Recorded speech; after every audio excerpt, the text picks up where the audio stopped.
Breaking news में बड़ी खबर आपको बताते बरेली से आ रही है, जहां पर आई लव मोहम्मद को लेकर एक बार फिर विवाद देखने को मिला है।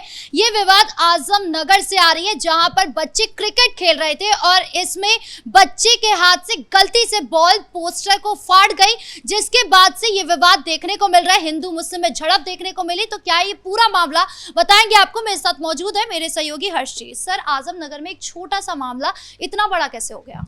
देखिए, आजम नगर में जानबूझ के बवाल काटने की कोशिश की गई है। अगर कोई 5 या 6 साल का बच्चा है, उसे नहीं पता है कि इस पोस्टर का आखिर मतलब क्या है, क्या मतलब नहीं है, और अगर वो मैच खेल रहा है, गलती से अगर वो बॉल पोस्टर पर लग गई है तो बवाल काटने की क्या जरूरत है।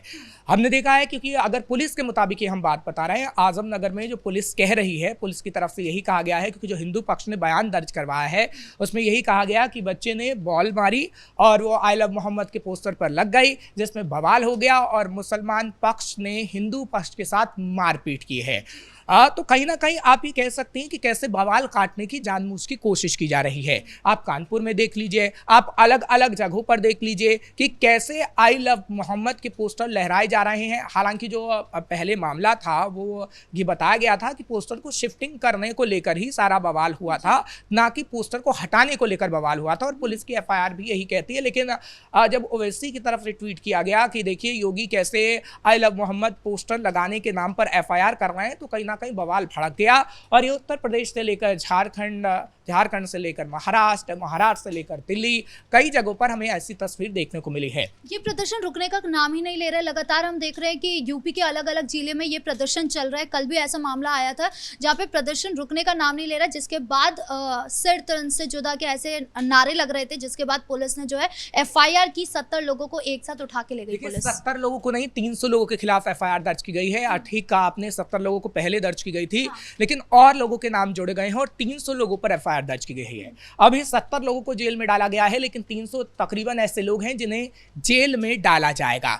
और योगी आदित्यनाथ की सरकार अब उन लोगों को बख्शने के मूड में नहीं है, क्योंकि देखिए इसकी आड़ में, आई लव मोहम्मद की आड़ में दंगा फैलाने की कोशिश हो रही है, उत्पात मचाने की कोशिश हो रही है, जो उत्तर प्रदेश में हमें साफ तौर पर दिख रहा है। क्योंकि अभी जब ये आजम नगर से, बरेली के आजम नगर से पोस्टर का मामला सामने आया है, तो इससे खुलकर दिखता है कि कैसे आप जानबूझकर, क्योंकि अगर बच्चे की बॉल लग भी गई तो आप समझा सकते थे या फिर आप बातचीत करके छोड़ सकते थे, लेकिन आपको मारपीट करने की क्या जरूरत थी। और उसी में समाजवादी पार्टी भी इंक्लूड हो जाती है कि जो मुस्लिम पक्ष कर रहा है वो सही कर रहा है, मुस्लिमों के साथ। हाँ, देखिए सबसे पहले पुलिस की रिपोर्ट ये कहती है, हम नहीं कह रहे हैं, FIR जो की गई पहले कानपुर के अंदर, उसमें यह कहा गया कि समाजवादी पार्टी के 3 नेता ऐसे थे जिन्होंने सोशल मीडिया के जरिए ये कैंपेन एक तरीके से बनाया, मुस्लिम लोगों को इकट्ठा किया और कहा कि आप आई लव मोहम्मद के पोस्टर लगाइए, और जानबूझ के बवाल खड़े करने की कोशिश की गई। नदीम अख्तर एक समाजवादी पार्टी के नेता हैं, उनकी तो गिरफ्तारी हो गई है,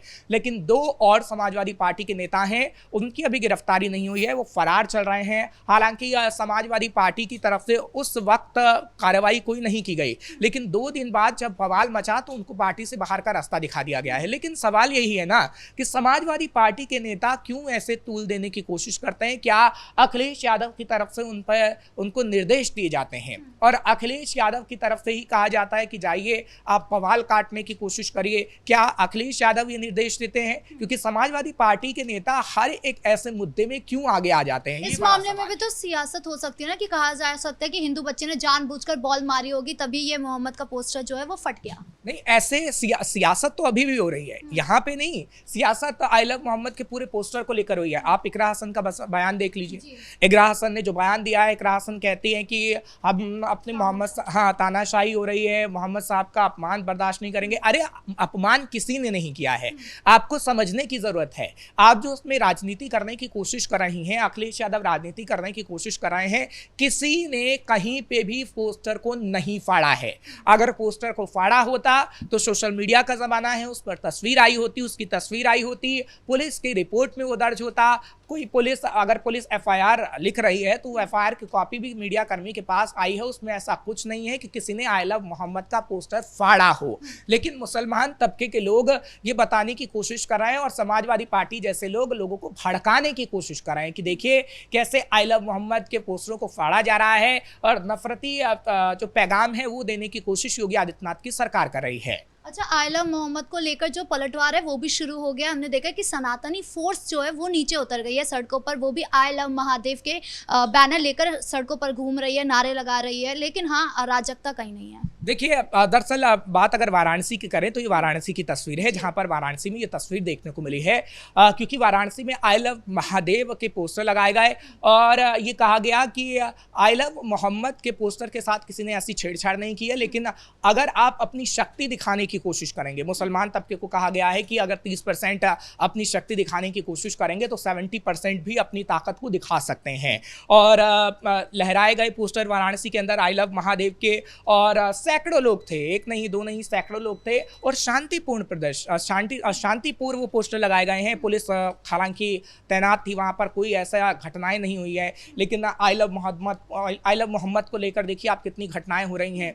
तो ये दर्शाता है कि किस तरीके से जानबूझ के आई लव मोहम्मद के आड़ में दंगा भड़काने की कोशिश हो रही है, लेकिन योगी आदित्यनाथ ऐसा नहीं होने देंगे, क्योंकि अब बुलडोजर एक्शन भी शुरू हो गया है। तकरीबन ये कहा जा सकता है कि 200 घरों पर इस वक्त बुलडोजर चल गया है, जो आंकड़ा अभी बताता है, जो पुलिस प्रशासन कह रहा है। नगर निगम का बुलडोजर पहुंचा है, क्योंकि जो घर थे उनके कागजात खंगाले गए, जो उपद्रवियों के घर थे, तो पता लगा कि अवैध तरीके से उन्होंने घर को बनाया था और तभी बुलडोजर वहां पर चला है। और तकरीबन 500 घर और भी ऐसे हैं उत्तर प्रदेश में अलग अलग जगह पर, जहां पर आई लव मोहम्मद को लेकर उत्पात मचाया गया उन उपद्रवियों के, जिस पर अभी बुलडोजर चलना बाकी है। योगी सरकार बुलडोजर चला रही है। हालांकि इतने भर से ही नहीं संतुष्टि होगी, अभी उन लोगों के राशन कार्ड भी चेक किए जा रहे हैं कि कैसे वो फर्जी तरीके से उन्होंने राशन कार्ड बनाए थे और कैसे अब सरकार से वो राशन प्राप्त कर रहे थे फर्जी तरीके से वोटर लिस्ट में 2-2 जगह नाम है उनके। तभी तमाम चीज़ों की जांच की जा रही है, क्योंकि देखिए उपद्रव वही करता है जो उपद्रवी होता है। और अगर बात करें उपद्रवियों की, तो उपद्रवियों का कोई धर्म नहीं होता। जैसे कहा जाता है कि आतंकवादियों को कोई धर्म नहीं होता, वैसे कोई अगर उपद्रव फैलाता है तो कोई ये सोच के नहीं फैलाता है कि हम अपने धर्म के लिए कर रहे हैं, वो कर रहे हैं। हाँ, आप धर्म का प्रचार कर सकते हैं, अपने धर्म को लेकर बचाव कर सकते हैं, बातें रख सकते हैं, लेकिन आप कहीं तोड़फोड़ नहीं कर सकते हैं। सरकारी संपत्ति को नुकसान पहुंचाना आपका हक नहीं है, और आप आई लव मोहम्मद की आड़ में ऐसी स्थिति नहीं पैदा कर सकते हैं कि उत्तर प्रदेश में अराजकता फैले। अभी जिस तरीके से हम देख रहे हैं कि पत्थरबाजी हो रही है, सरतंज से जुदा के नारे लग रहे हैं, अराजकता फैल रही है पूरी तरीके से, इसमें पूरा जो श्रेय जाता है वो ओवैसी को जाता है, क्योंकि उन्होंने ही जो पोस्ट किया उसके बाद से ही लोग भड़के हैं। देखिए, ओवैसी की अगर बात करें तो ओवैसी ने तो चिंगारी भड़काने की कोशिश की, लेकिन समाजवादी पार्टी ने पूरी आग भड़का दी है। विपक्षी पार्टियों का जिक्र करें तो विपक्षी पार्टी इस वक्त खास तौर पर ये बताना चाहती है, क्योंकि देखिए योगी आदित्यनाथ एक संत हैं, योगी हैं, और योगी आदित्यनाथ की छवि ऐसी है कि वो हिंदुत्व के एजेंडे पे काम करते हैं और ये छवि उनकी बनी हुई है। और इसी की आड़ में, हालांकि ऐसा नहीं है, योगी आदित्यनाथ अगर हिंदुओं के लिए काम कर रहे हैं तो योगी आदित्यनाथ ने मुसलमानों के लिए भी काम किया है, सिखों के लिए भी काम किया है, ईसाइयों के लिए भी काम किया है। ऐसा नहीं है कि वो एक ही समुदाय के लिए काम करते हैं, वो मुसलमानों के लिए भी काम करते हैं, लेकिन उनकी छवि ऐसी बनाने की कोशिश की जा रही है कि वो मुसलमानों के लिए काम नहीं करते हैं। जो समाजवादी पार्टी बना रही है ऐसी छवि, एक नैरेटिव आप कह सकते हैं कि एक नैरेटिव गढ़ने की कोशिश की जा रही है, और वो नैरेटिव आप कह सकते हैं कि काम अखिलेश यादव का नहीं आ पाएगा, क्योंकि योगी आदित्यनाथ ने बता दिया है कि अगर समाजवादी पार्टी के नेता ऐसा उत्पात मचाने की कोशिश करेंगे तो वो जेल में जाएंगे। और देखिए अभी जेल में भी है समाजवादी पार्टी के नेता, और शायद आगे आने वाले समय में इकरा हसन भी जेल जा सकते हैं। अगर वो भड़काऊ बयान देगी या कोई भी समाजवादी पार्टी का नेता बयान देगा तो वो जेल जाएगा। एसटी हसन का भी तो बयान सामने आया था, उन्होंने कहा था कि अगर ये आई लव मोहम्मद बोलने पर एफआईआर होती है तो मैं भी बोलता हूँ, मुझे भी जेल में डालो, मुझे कोई डर नहीं है। बिल्कुल, देखिए क्योंकि एसटी हसन की बात करें, इकबाल महमूद की बात करें, या फिर सपा सांसद जियाउर रहमान बर्क की बात करें, आप तो उनके बयान को जानती हैं कि कैसे उनकी तरफ से बयान दिए जाते हैं, और भड़काऊ बयान देने का मकसद यही रहता है कि उत्तर प्रदेश में अराजकता फैले, लेकिन अराजकता उत्तर प्रदेश में नहीं फैलेगा। हाँ, समाजवादी पार्टी में अराजकता जरूर फैलती थी। किस तरीके से अखिलेश यादव के समय में दंगे हुआ करते थे, और अखिलेश यादव यही चाहते हैं कि उत्तर प्रदेश में एक बार फिर ऐसा माहौल हो और योगी आदित्यनाथ पर सवाल खड़े हो, लेकिन योगी आदित्यनाथ पर आज तक एक भी सवाल खड़ा नहीं हुआ है। और आई लव मोहम्मद की आड़ में जो उपद्रवी उत्तरम मचाने की कोशिश कर रहे हैं, उन पर भी पुलिस के डंडे बरस रहे हैं। इस मुद्दे पर ज्यादा अपडेट के लिए आपका बहुत बहुत धन्यवाद। तो कुल मिलाकर आजम नगर से जिस तरीके का मामला सामने आया है उसके बाद से आई लव मोहम्मद वाला विवाद और ज्यादा बढ़ गया है। अब आगे इस मामले में क्या कुछ होता है ये देखने वाली बात होगी। ब्रेकिंग न्यूज में इतना ही। कैमरा पर्सन कुणाल के साथ मैं राधिका राज।